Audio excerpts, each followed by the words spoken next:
I'm Cody, everybody.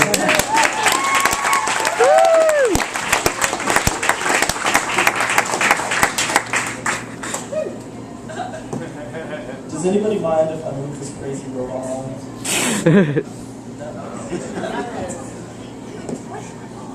And now the orders are so low on the speaker. Okay. Kick it up there. So, the last time I was up here, this dude came up to me after the show, and he said, "Hey man, I thought your set was really great. Your jokes were really funny. I just didn't understand any of it."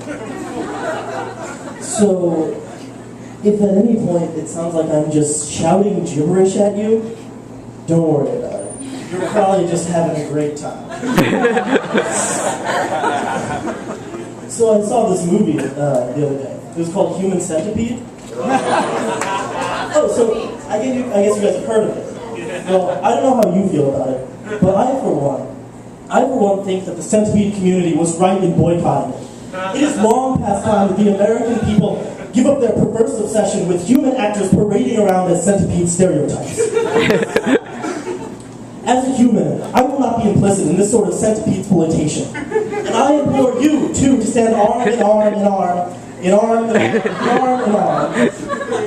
You know, I'm not going to do all of 100. Like, that was a joke that I came up with. Yeah, keep it going.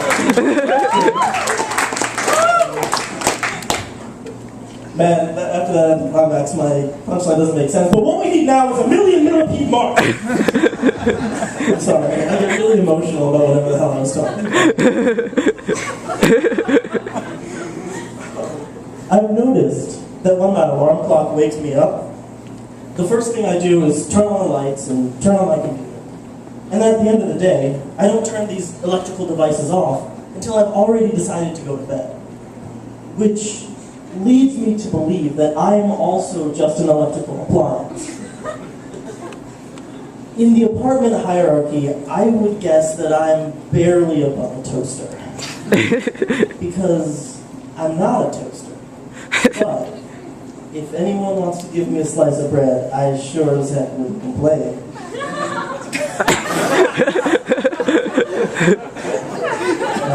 Are you going to get me a slice of bread? I can't hear you because you don't have a microphone, so just keep going.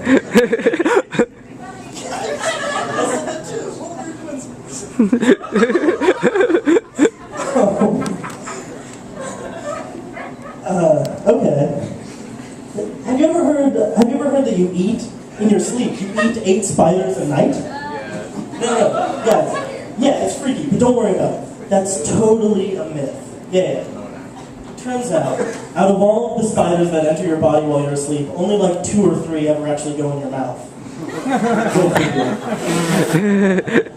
Come on. That weird. Someone told me a joke the other day. I mean, I knew them. It wasn't like I was just walking around and somebody pulled me off the street and said, "There's something very important." A rabbi, a priest, and Adolf Hitler walk into a bar. Also, you're the chosen one, apparently.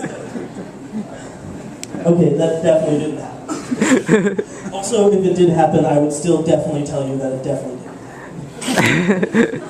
No offense, it's kind of an important milestone in my life, and this is a very public performance. It seems inappropriate. I mean, I might tell Noah, because I feel like he would know what to do.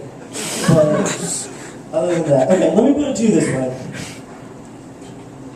If my first reaction to being told that I was the chosen one was to make a weird, rambling joke for a stand-up comedy show, like right off the bat, I'm a pretty bad chosen person.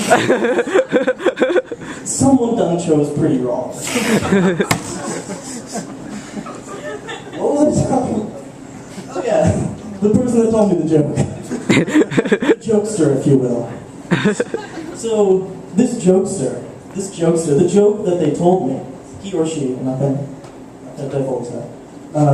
The jokester told me what's worse than biting into an apple and finding a worm? No, don't say it. There might be people here that don't know. Okay. If you haven't heard this joke, just go to the bathroom, get a drink of water, go to late night and get me a slice of bread, something like that, because there's going to be a super huge spoiler coming up. I'm going to have to tell you the punchline to this. Okay. I'm going to have to tell you the punchline to the joke that I made about the joke as well, but just don't worry about it. The point is, the punchline to the jokes we told me is, of course, as somebody tried to tell me, biting into an apple and finding half a worm. Now this means that there's an indirect correlation between the amount of worm in your apple and the badness of the situation. Yeah. So, biting into an apple and finding a quarter of a worm would be worse than biting into an apple and finding half a worm. And the worst situation at all is biting into an apple and finding no worm at all. Which means that the optimum situation you can hope for anytime you're about to bite into an apple is that you're actually holding a writhing mass of worms covered by a thin layer of apples.